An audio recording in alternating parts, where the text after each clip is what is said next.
It's easy to see that this compulsion to be undiscriminating is a progressive disease. It doesn't stop at any point. It just gets worse and worse.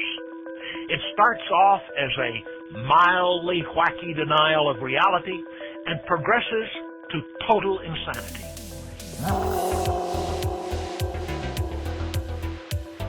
Debuting in 2007, the first Mass Effect was praised by both critics and consumers alike. It was then followed up by two successful sequels in 2010 and 2012 respectively. Although most fans felt that the third game's ending was unsatisfactory, the controversy surrounding that was nothing compared to the backlash against the series' most recent follow-up. Mass Effect Andromeda tanked so hard in 2017 that the DLC was cancelled, and the offshoot studio that developed the game ended up closing its doors. Many have rightly argued that the game failed because of terrible writing and woke politics, both within the game itself as well as its development. We might look scared, but don't let that worry you. You're all talk, Jorgel Strux. But if we look back at the original trilogy, it also had plenty of what one might call proto-woke politics. My species is monogendered. Male and female have no real meaning for us. We are making a neutral ground where all clans are welcome. Fertile females can be shared among clans. We will strengthen the race as a whole. It's fun to join a mercenary guild or dance at bars for a few centuries, but eventually you hit the matron stage, you know? Then you get your back tattoo removed, let your scalp go back to its natural blue, and settle down with someone dependable.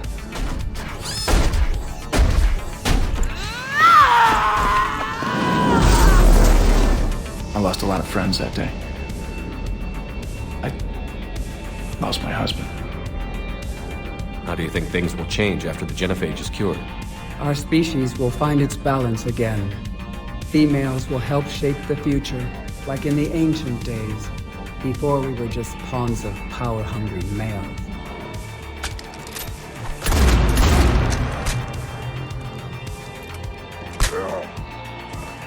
I can handle myself, Rex. Women have good ideas, Rex. You should listen. Yep, they have so many of them. This recon scout and I had been at each other's throats. Nerves, mostly. She suggested we settle it in the ring. Are you attracted to other species? Well, part of my job is predicting the motives and feelings of humans and aliens. Intimacy brings understanding. And passion is nice wherever you find it. Character matters, not race or gender. Anything else, Commander? Of course, there were also various instances of what appear to be counterpoints, and if curated properly, these segments might make a case that the series was actually somewhat based. The Council treats us like second-class citizens. We have to fight for everything we get. Good. Then fight for it. But don't expect the rest of us to just sit back and let you take it. Are you saying you enslaved the other species? Any could oppose us if they wished. And if they had won, they would have ruled. Many tried. None succeeded. I had no idea Protheans were so severe.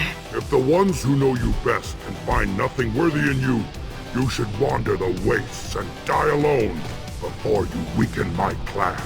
You cannot silence the truth. My voice must be heard. Oh my god! Even if I knew where he was, I wouldn't tell you. Not the answer I was looking for. I've got nothing more to say to you. If you Unacceptable goals. Won't change. No choice. Have to kill you. Whatever he did, he probably deserves worse. He certainly does. We will never leave the planet of Lucia, no matter how much the Asuri cry. Fuck it. Patrol, this is... Wrong move. They will exterminate your species because their gods tell them to. You cannot negotiate with them. They do not share your pity, remorse, or fear. We have an unauthorized landing. And who authorized you to hold my race hostage?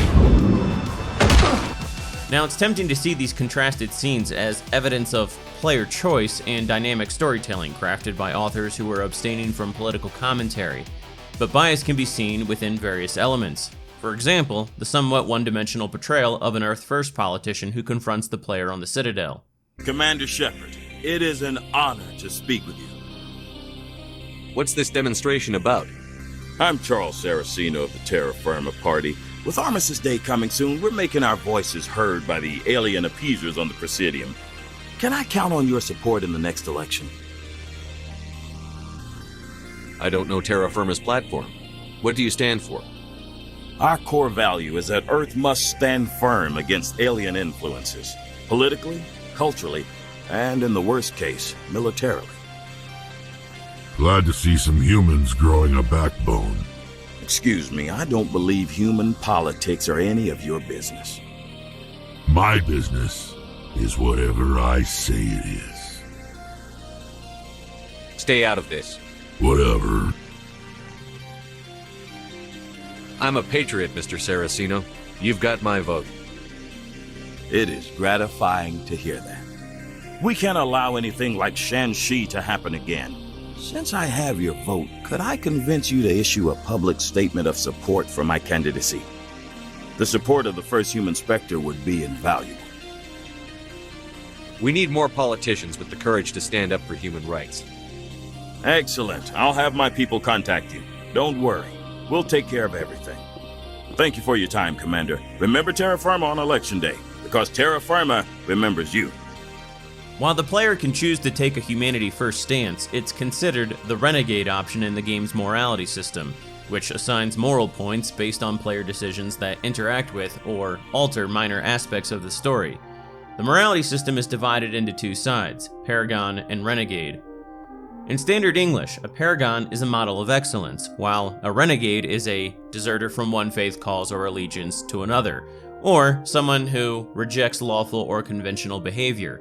In other words, BioWare signaled that the notion of taking your own species' side was morally suspect in a similar way to killing off the last of an alien race, punching a female reporter in the face, or shooting unarmed civilians. The Mass Effect Codex states that, quote, though founded by well-meaning individuals who feared the submersion of native human cultures under a wave of alien vogue, Terra Firma's agenda attracts many jingoists and xenophobes, unquote. No blood for aliens! Now, admittedly, the Paragon Renegade system is often more of a personality statement than a moral stance, especially as the series progresses. Here for something else? Fortune? Crew to clean them out? Unlikely. Fortune a symptom, not a cause. The plague.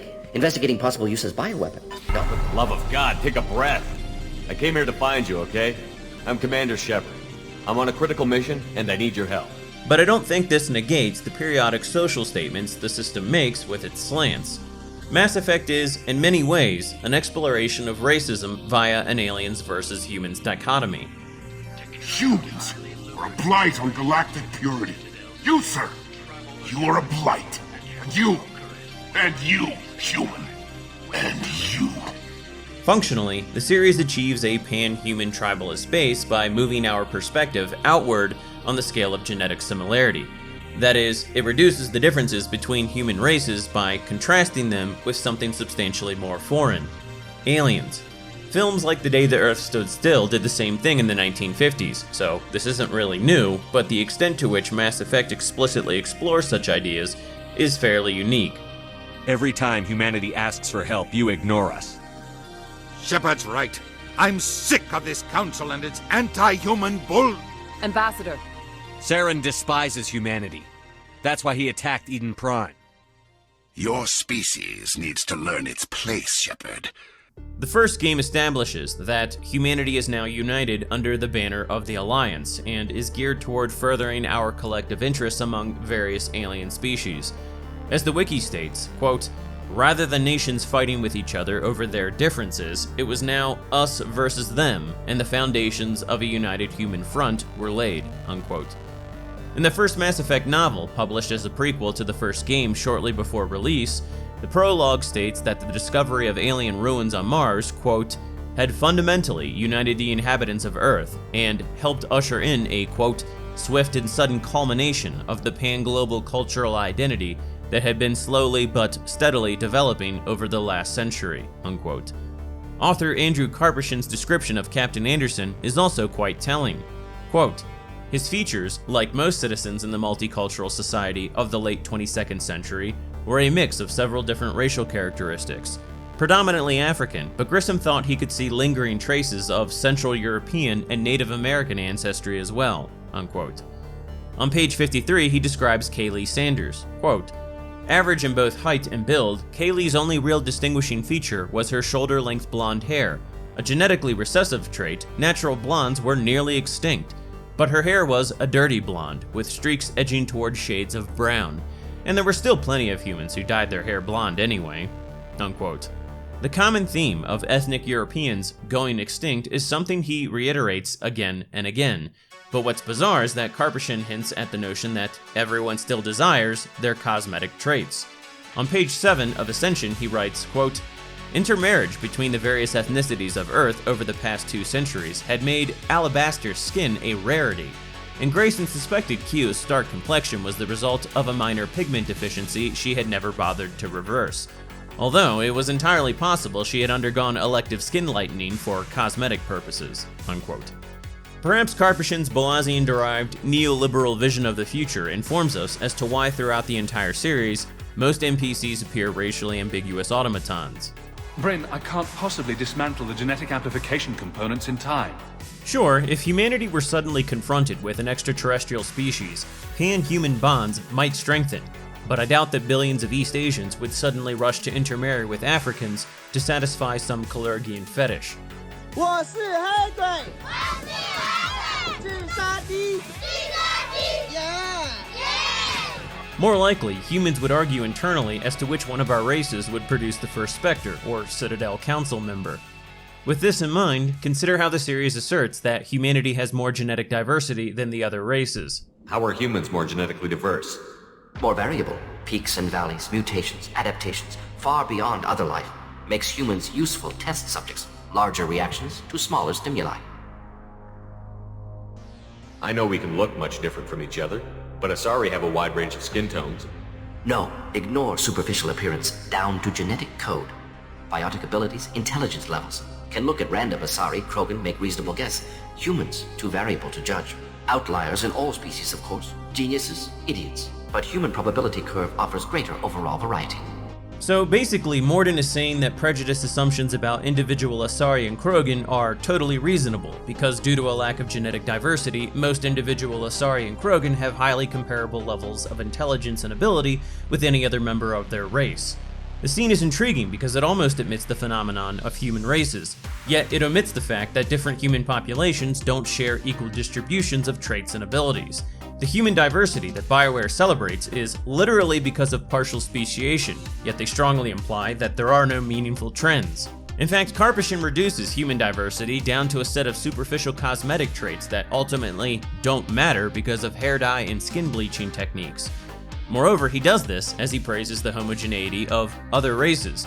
When Kaylee Sanders, one of the few remaining natural blondes left among the human race, steps aboard the Quarian migrant fleet, she's taken back by how homogenous the Quarians are.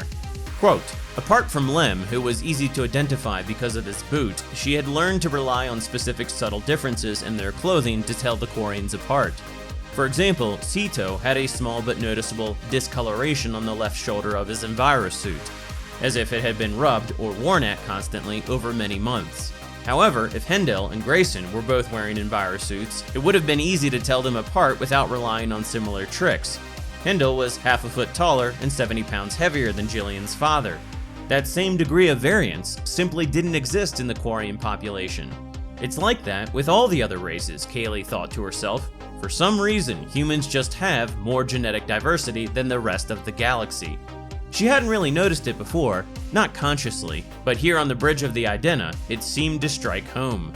It's happening to us too, she realized as Hendel shook the captain's hand. The big man's mix of Nordic and Indian ancestry was the norm on Earth now, and the inevitable genetic byproduct was a more physically homogeneous population. In the 22nd century, blonde hair like hers was a rarity, and naturally blue eyes were non-existent. But with hair dye, skin toning, and colored contact lenses, who really cares? Unquote. The idea of the human race slowly homogenizing within the Mass Effect universe is strange when you delve into the lore. As the Codex states, quote, Travel to planets with unique forms of life brought an awareness that Earth's unique biodiversity could be lost if spliced and hybridized to gain useful alien qualities. The Sudham-Walcott Genetic Heritage Act was passed by the Systems Alliance Parliament in 2161. It imposed sharp restrictions on controversial uses of genetic engineering, but provided government subsidies for beneficial applications, unquote. So on one hand, the creators of the series felt very strongly about preserving Earth's biodiversity, but trivialized the loss of the European phenotype. They celebrate diversity, yet also celebrate homogenization. Again, when Kaylee Sanders visits the migrant fleet, she's in awe of how civilized, respectful, and courteous Quarian society is, despite being so overcrowded. Yet Karpyshyn appears to hint that the high-functioning efficiency of Quarian society is related to how homogeneous it is. Quote, "At first glance, the scene resembled the crowded market square of any colony world. A closer look, however, showed it was very, very different. It lacked the aggressive, bustling energy of a typical bazaar. Despite the crowd, 40 or 50 people by her guess, nobody was pushing, shoving, or fighting over items. Often, 2 or 3 people would stop and talk, though they were always careful to move aside so they didn't block the aisles when they did so," unquote. What comes to mind here is a particular scene in the first game when Kaidan Alenko comments on how difficult it must be to manage life on the Citadel because of its diversity. The Council represents more races than I thought. No wonder they're careful with newcomers. They probably just want to keep everything running. It has to be hard keeping all these cultures working together. It's interesting that even after establishing a singular human identity, the Mass Effect series proceeds to advocate for breaking down the xenophobic barriers between humans and aliens. Curiously though, the entire premise of the third game requires the player to travel the galaxy doing other races favors to gain their support in the fight to save Earth. Because essentially, as Ashley Williams stated in the first game, when faced with a threat, the other races put their own people first. Look, if you're fighting a bear and the only way for you to survive is to sick your dog on it and run, you'll do it. As much as you love your dog, it isn't human. It's not racism, not really. Members of their species will always be more important to them than humans are. These seem like deeply held beliefs, Williams. What made you think this way? My family's defended the Alliance since it was founded. My father, grandfather, great-grandmother, they all picked up a rifle and swore the oath of service. I guess we just tend to think of Earth's interests as our own. Members of their species will always be more important to them than humans are. You sound like one of those Terra Firma party pamphlets, Chief. Terra Firma is a pack of jackals. The founders had ideals. These days they just play off xenophobia and bigotry. This is an Alliance warship, not the Parliament floor. If you're Earth first, vote for the Terra Firma party. This isn't a one-off topic either. There are similar conversations with Navigator Presley. I'm in charge here, Presley. I decide if we have non-humans on this vessel. What about her, the Quarian? You saw me in the alley, Commander. You know what I can do. Let me come with you. I think this is more than you can handle. She's already survived a run-in with the Geth Shepard, and we need all the help we can get. Take her with you. I decide if we have non-humans on this vessel. Take her with you. I decide if... Take her with you. This is your show, Shepard. But I want to bring Saren down as much as you do. I'm coming with you. I don't need a Turian shooting me in the back when I least expect it. All Turians are not the same. You can come along. Yes, sir. Understood, sir. Upon returning to the Citadel with the Normandy for the first time, a human admiral demands to inspect your vessel and expresses concern about its non-human crew. What are you thinking, Commander? You can't allow alien nationals free access to Alliance equipment? Between Saren and the Geth, we have enough enemies out here. Treating other species with suspicion and distrust won't win hearts and minds. That assumes the hearts and minds are worth winning. That hasn't been proven yet. What are you thinking, Commander? You can't allow alien nationals free access to Alliance equipment? I'm Normandy's commanding officer. The reg state I have the authority to say who does and doesn't come aboard. Take her with you. Now clearly, most fans wanted to play with alien companions in a game about saving the galaxy, so the fact that BioWare created an illusion of choice is, on one hand, not surprising. Developing an entirely new set of human characters for a small, Earth-first niche audience wouldn't be practical in terms of cost. But on the other hand, the fact that BioWare constantly brings up, focuses on, and condemns xenophobia, even in a post-racial global society, seems to confirm that the compulsion to be undiscriminating is indeed a progressive disease. Here's another line from Karpyshyn's novel to help drive home the point. Quote, "The lieutenant couldn't help but smile at the situation, a Volus bartender spotting depression in his human customer and feeling enough compassion to ask what was wrong. Further proof of what Anderson truly believed. Despite all the obvious physical and cultural differences, at their core, nearly every species shared the same basic needs, wants, and values." Unquote. One of the most interesting forms of anti-tribalist, anti-nationalist messaging in the series resides within the depiction of the human-first terrorist group, Cerberus. In the first game, they start out as a rogue Black Ops organization conducting illegal genetic experiments to create super soldiers. They've gone completely rogue, Shepard. They're conducting illegal genetic experiments trying to create some kind of super soldier. While they're not essential to the first game's plot, in the second game, however, they take on a very primary role. After Commander Shepard is killed by a collector vessel, Cerberus recovers his dead body and spends a fortune to bring him back to life. Their leader, the Elusive Man, then asks Shepard to investigate the disappearance of human colonies. The Alliance and the Citadel Council had abandoned Shepard for dead and refused to do anything to impede the continued abduction of the colonists. Thus, humanity's hero reluctantly cooperates with Cerberus for the duration of the game as a qualified ally.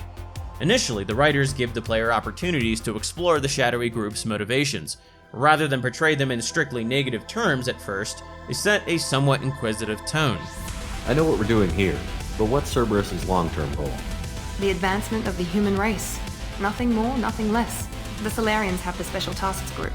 The Asari have their legendary commandos for stealth and recon operations. Cerberus is humanity's answer to those organizations. Cerberus looks out for humanity, but that doesn't mean we hate aliens. However, there are numerous cues that Cerberus and the Elusive Man are withholding darker motives. So how many operations is Cerberus running right now? I have a block that prevents me from answering that question.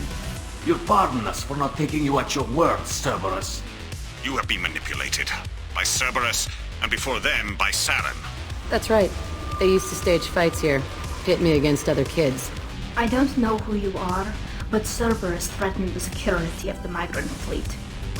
I found the anomaly with Cerberus detection protocols. He wrote them. He knew it was a trap?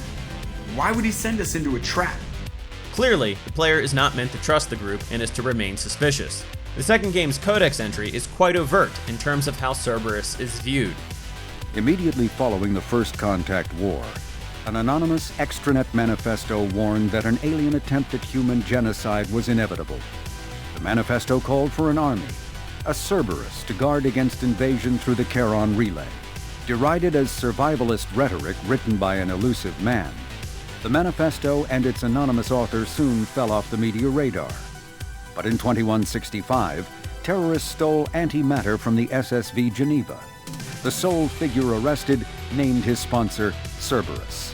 Throughout the 2160s and 2170s, alleged Cerberus agents assassinated politicians, sabotaged starships bearing Ezo, and conducted nightmarish experiments on aliens and humans. Denounced as human supremacist, Cerberus calls itself human survivalist. Counter-terror experts speculate Cerberus may have changed leadership with its recent shift to stockpiling ships, agents, and weapons. Whether he, she, or they, the elusive man hides his finances hidden behind shell companies. Few doubt he will kill anyone attempting to expose him. The symbolism of the nomenclature here shouldn't go unnoticed. A Cerberus comes from Greek mythology.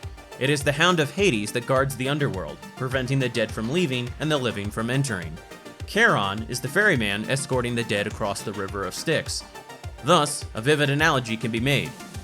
The Sol System is the underworld, and the Charon Relay is humanity's link to the land of the living, i.e., Citadel space. The Elusive Man is thus the Hound of Hades, preventing humanity from leaving the underworld. With Cerberus gone, there is nothing to stop the dead from crossing over to the world of the living. Essentially, the writers were conveying the idea that tribalism holds us back, and that only by embracing outgroups can we truly liberate ourselves. Consider that in the first game, when the Reaper Sovereign attacked the Citadel, if the player refused to sacrifice thousands of human lives to save the Council, it was considered renegade behavior. The morally sound option was to sacrifice human lives to save alien leaders who not only rejected your warnings, but refused to send any aid to prevent the Geth from attacking human colonies. Now, that said, if you let the Council die, the debriefing afterwards with the human ambassador, Udina, can get very interesting. We got your message, Ambassador. What's all this about? These are strange times, Captain. The battle with Sovereign changed everything, and we need to talk about what happened to the Council. Commander Shepard did the right thing. We had to hold our fleet back to go after Sovereign. It was the only way. I agree, but this also presents us with an opportunity. The Council is dead. The galaxy is looking for leadership. The Citadel fleets were decimated in the attack. The losses have made the Alliance stronger. If we step forward now, nobody will be able to stop us. The Council was always holding us back. When I saw the opportunity to get rid of them, I took it. Good God, Shepard. How can you even say that? Don't act so surprised, Captain. We all know it's true. Sacrificing the Council assured our victory over Sovereign. The end justified the means. We humans understand that. It's what makes us stronger than the others. What are you saying? The galaxy needs leadership, real leadership. When a crisis hits, we can't be paralyzed by debate like the old Council. The new Council must rule with a single voice. It must be assembled from one species alone, humanity. The rest of the galaxy isn't just going to bow down because we tell them to. We'll need the fleets to bring them in line. The other species are scared. They've never faced anything like this before, and they don't know what to do. They want us to step forward. They believe in humanity because of you. Your ruthless pursuit of Saren and the Geth, your defiance of the Council, that's what humans are capable of. That's how we can defeat the Reapers. The others will follow us, Shepard. They know we're their only hope. We will have a human council with a human chairman. The Ambassador's right. I may not like it, but we can't deny the truth. Given everything you've done, Commander, the Alliance will want to know who you think our chairman should be. We need someone who understands how politics really works. You've shown you know how to play this game. He is the logical choice. So what happens now? You two can argue politics all you want, but the Reapers are still out there. They're coming. And I'm gonna find some way to stop them. Shepard's right. We're headed for war with the Reapers. If we lose, it's the end of all life as we know it. And no other species in the galaxy truly understands what it will take to survive. The other races will have to follow our lead. We need to take control. It's time for humanity to rise up and seize its destiny. This is about as extreme as Mass Effect ever gets in terms of allowing you to take a quote-unquote pro-human stance. Nothing else even comes close. In fact, the tone here is quite startling, since the rest of the game is milquetoast by comparison. Now I have to admit, I found the scene refreshing, even if it was a bit of a caricature of how some folks view nationalism. The Citadel Council's behavior had almost ushered in the arrival of the Reapers, and, thereby, the extinction of the entire human race. It was only because of Shepard's persistence and the human fleet that the Reaper invasion was stopped. The Council ignored all the warnings, refused to shore up their defenses, and at some points actively impeded Shepard from pursuing Saren and the Geth. Moreover, it's not as if Shepard actually killed the Council himself. He simply chose to hold human forces in reserve until they had an opportunity to attack Sovereign, and yet the developers apparently thought this was something dark and sinister. I suppose, however, that none of this really matters, because quite disappointingly, these choices amounted to nothing in the second game. The new human-led Council and the Alliance leave you for dead after your ship is attacked by the Collectors, and even upon hearing that you're still alive, they offer you no support. In fact, when you return to the Citadel, Anderson grills you for working with Cerberus, and Udina expresses disdain for you, suggesting that the Council feels the same way. Some of what I hear has been, frankly, a little disturbing. Rumors that you're working with Cerberus haven't helped. What are you doing out there? I can't even toss you a symbolic title like Spectre. Udina keeps close tabs on that designation. He's decided it's just an invitation to go rogue. Fine way to show gratitude for putting him in the big seat. I'll have to make sure to speak with the rest of the council and let them know I had nothing to do with you coming here. You know they refused to meet with the commander? And you'll know they have good reason. The others will follow us, Shepard.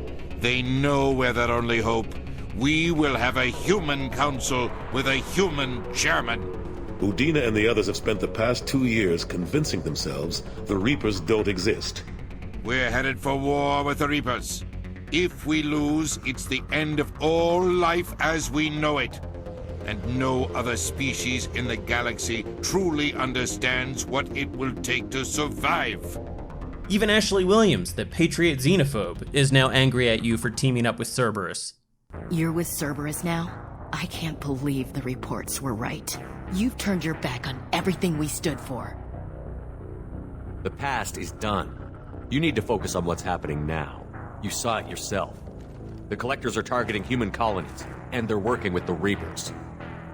I'd like to believe you, Shepard, but I don't trust Cerberus. And it worries me that you do. What did they do to you? What if they're behind it? What if they're the ones working with the Collectors? Now, unsurprisingly, the second game's ending doesn't make any pretenses about putting human interests first, or taking your own side. In the final dialogue with the Elusive Man, the conversation is severely limited, such that the player can't show any approval for Cerberus or the Elusive Man. You hold anything back. Anything. And you're out. It's not that easy, Shepard. We need each other. I'm gonna stop the Reapers, but I won't sacrifice the soul of our species to do it. Remember that. It would seem that the purpose of Mass Effect 2 was to teach us something about how you can't trust nationalists, because they will invariably seek imperialism and confuse personal ambition with public interests. Adapting the technology of the Collector base could be the biggest advancement for humankind since the discovery of the relays. It will secure our dominance in the galaxy against the Reapers and beyond. Human dominance? Or just Cerberus? They're one and the same. My mission has always been to promote and secure humanity's continued strength. In Mass Effect 3, Cerberus goes from a shady ally to unequivocal cartoonish bad guys who are as big a threat to humanity as the ancient machine race that genocides the entire galaxy every 50,000 years. They kill unarmed civilians, kidnap children, and turn refugees into zombies. The game even holds up Arya Taluk and the gangs of Omega as morally superior. Within Mass Effect's moral hierarchy, Cerberus is almost at the very bottom.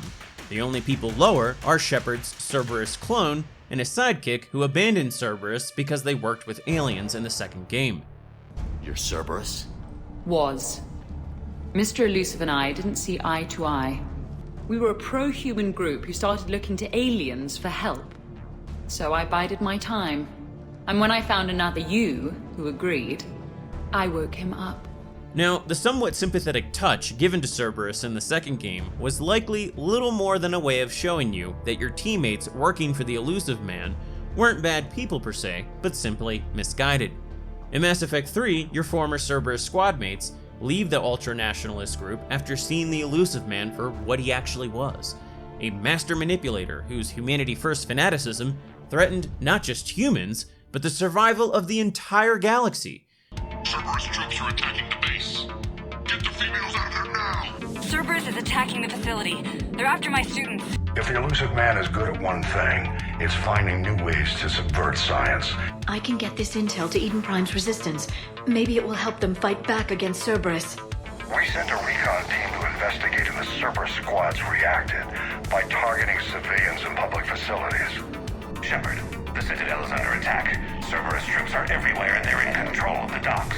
This is not a refugee camp. This is a Cerberus facility run by my father, Henry Lawson. Suicide fighter took out one of the guns. Cerberus troops are... Now, as compelling as some of the fan theories are, and despite how they aptly fill in many of the plot holes and inconsistencies, I generally take the trilogy's ending at face value.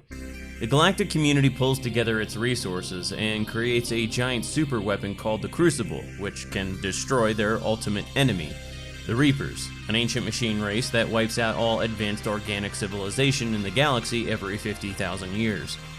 After a long battle to gain access to the Citadel, which is required for the Crucible to work, Shepard is confronted by the Elusive Man, who has been indoctrinated by the Reapers.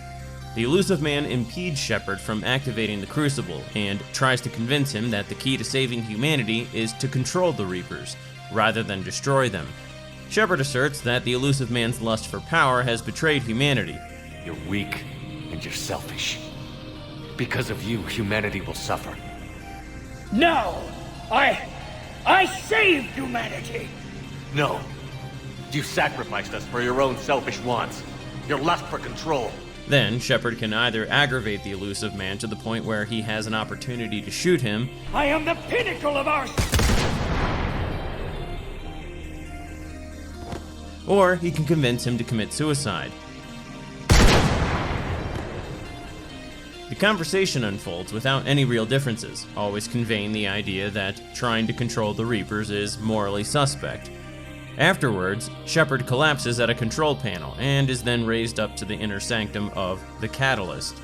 The Catalyst, taking the form of a human child it killed back on Earth, explains to Shepard that it not only controls the Reapers, but is also their collective intelligence. It reveals that an ancient organic race saw that all synthetic creations ended up destroying their creators. In response to this observation, they created the Catalyst to oversee synthetic organic relations and to ensure the continued existence of organic life. However, the Catalyst discovered that the conflict was inevitable, regardless of efforts, and to the chagrin of its creators, decided to harvest advanced organic life and preserve it in the form of a new Reaper. You represent chaos. We represent order. Every organic civilization must be harvested in order to bring order to the chaos. It is inevitable. Digital Leatherface reveals that Shepard's presence in his inner sanctum shows that the harvest cycle can no longer work and that a new solution is required. But it's Shepard who must make the choice. The Catalyst informs him that there are 3 ways to use the Crucible. If there is to be a new solution, you must act. It is now in your power to destroy us. But be warned, others will be destroyed as well. The Crucible will not discriminate. All synthetics will be targeted. But the Reapers will be destroyed? Yes, but the peace won't last. Soon, your children will create synthetics, and then the chaos will come back. There has to be another way. There is. You could instead use the energy of the Crucible to seize control of the Reapers.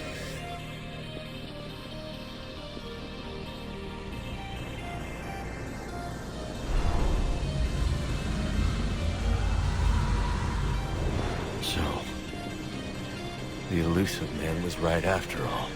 Yes, but he could never have taken control, because we already controlled him. But I can. You will die. You will control us, but you will lose everything you have. How can I control the Reapers if I'm dead? Your corporeal form will be dissolved, but your thoughts and even your memories will continue. Your connection to your kind will be lost, though you will remain aware of their existence. I didn't fight this war so I could give up everything I have. And I do not look forward to being replaced by you, but I would be forced to accept it. Not if I refuse to do it. There is another solution. Synthesis. And that is? Add your energy to the Crucibles. The chain reaction will combine all synthetic and organic life into a new framework. A new DNA. Explain how my energy can be added to the Crucible. There is little time left, but I will try. Your organic energy, the essence of who and what you are, will be broken down and then dispersed. To do what, exactly? The energy of the Crucible, released in this way, will alter the matrix of all organic life in the galaxy. It is the ideal solution. Now that we know it is possible, it is inevitable we will reach synthesis. Why couldn't you do it sooner? We have tried a similar solution in the past, but it has always failed. Why? Because the organics were not ready. It is not something that can be forced. You are ready, and you may choose it. The dialogue with the Catalyst, I believe, is meant to be taken at face value, and it implies that the only viable solution is synthesis. The idea of control had been villainized since the beginning of the series, from Geth slave labor for the Quarians to the collector pawns of Harbinger, from Edie's AI shackles to colonist conversion into husks. The entire point of the confrontation with the elusive man on the Citadel was to convey that control is morally suspect, that in your search for control over others, you lose control over yourself. The option to destroy, as the Catalyst explains, is only a temporary solution, and that eventually the cosmic cycle of violence will return. Moreover, when the players are presented with the option, they're meant to reflect on the relationships they've formed with the Geth and Edie. If they choose this option, they will, in effect, kill an entire race, as well as a dear friend. Sure, you can technically have destroyed the Geth at this point, but there was never an option to reject Edie as a crew member or an ally.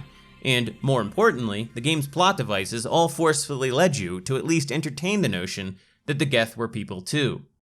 When you first encounter the Geth character Legion, the game strongly conveys that there's more to it than a typical Geth. What's more, even if you hand over its body to Cerberus for study, you still end up encountering it in the third game, and once again are forced to entertain notions of Geth personhood and organic xenophobia of synthetics. You were on board the derelict Reaper where I found the IFF. Yes. I gave your body to Cerberus. We are a reconstruction of that now defunct intelligence. We were originally created to investigate the activities of the old machines. Old machines? You mean the Reapers? Yes. When those you call Reapers took control of the Geth, we were imprisoned here. The Geth were reprogrammed by the Reapers. I doubt you're an exception. Shepard Commander, wait. We can assist you. The old machines are using us to broadcast their signal to all Geth units simultaneously. And that makes me less likely to shoot you... how? We will help liberate the Geth from their control, destroy us, and they will remain the slaves of your enemies. Freeing us will end the signal. You may then destroy us if you deem it necessary. Fine. We'll get you out. Legion's benevolent cooperation and assistance in your escape from the Geth ship as it's being attacked by the Quarians is also noteworthy. As a gesture of cooperation, we have disabled the Dreadnought's drive core. All weapons and barriers are offline. Admiral Carroll, what are you doing? Ron, check your screens. The Dreadnought is helpless. No barriers, and the main gun is offline. We can remove their flagship if we strike now. What are you talking about? We're still on board. We can't waste this chance. Heavy fleet on forward. Your fellow organics are sacrificing your lives in their relentless pursuit of their enemies, ironically after Legion's assistance has presented them with the opportunity to do so. And yet despite this, your perceived enemy is now trying to save you.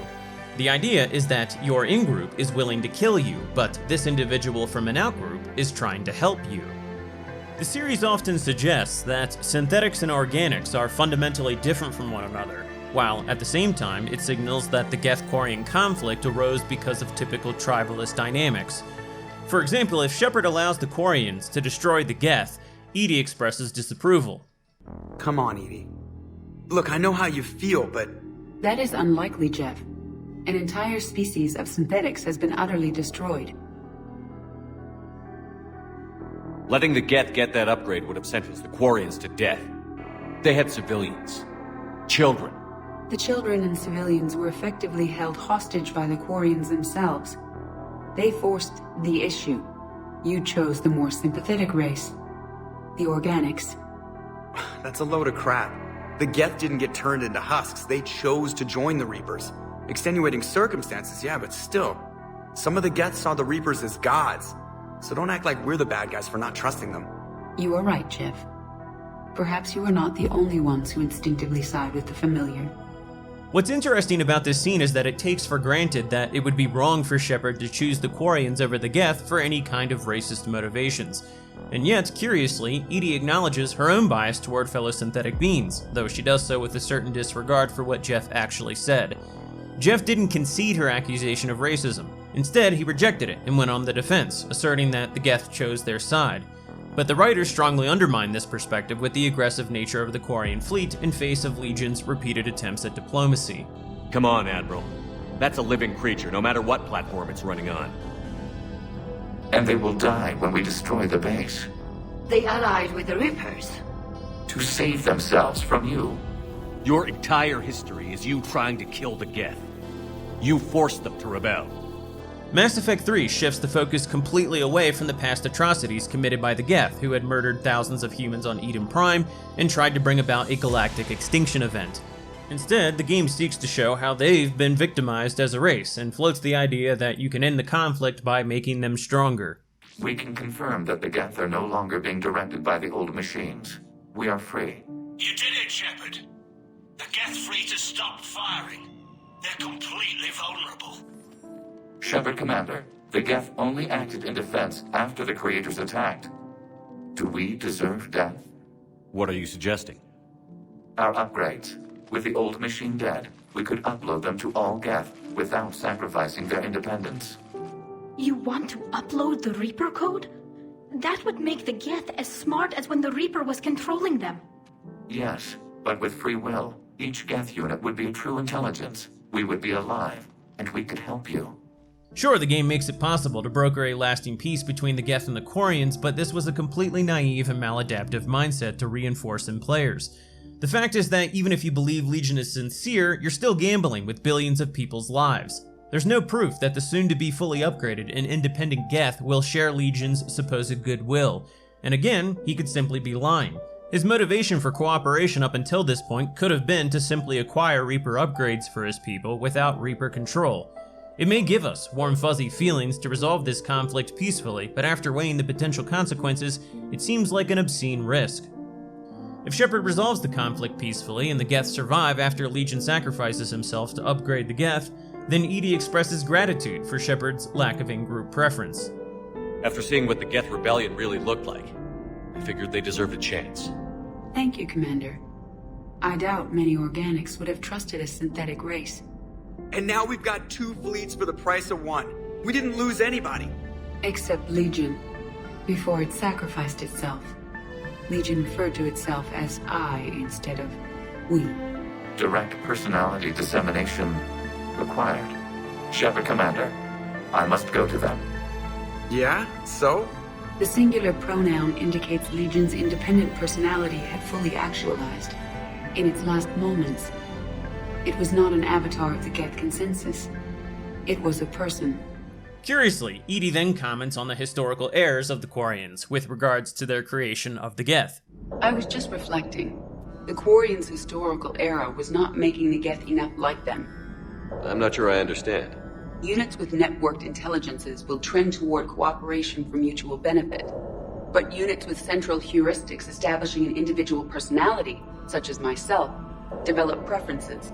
These preferences form attachments that keep my calculations from devaluing the worth of the lives aboard the Normandy. You're saying the Geth turned on the Quarians because they aren't individuals? That is my theory.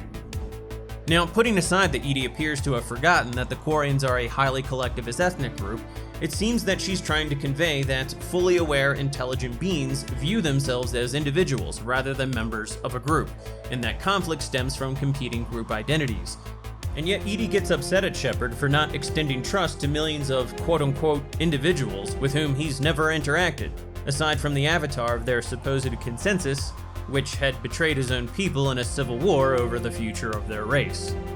For as interesting as Mass Effect is at times, when taken as a whole, it appears to be a convoluted train wreck of cognitive dissonance. Diversity is somehow both a strength and a source of conflict. Humanity is diverse, and this is what makes us unique. But we're well on our way to becoming as homogenous as the other races, and that's just fantastic. Moreover, the synthetic-organic conflict is simply a further moving up the progressive inclusivity scale. Okay, look, we shouldn't need evidence or logic to know who's family and who isn't. Humanity had to unite to defeat the alien threat, but then humans found out that aliens were people too, so organics had to unite to defeat the synthetic threat. But synthetics turned out to be people too, so galactic miscegenation is now required to defeat the notion of cosmic conflict. The essence of who and what you are will be broken down and then dispersed. Direct personality dissemination required. Shepard Commander, I must go to them.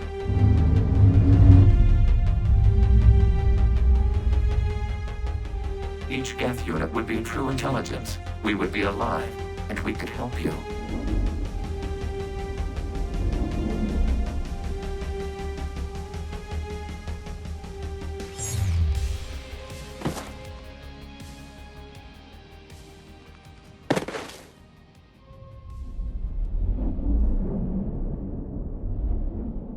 It's easy to see that this compulsion to be undiscriminating is a progressive disease.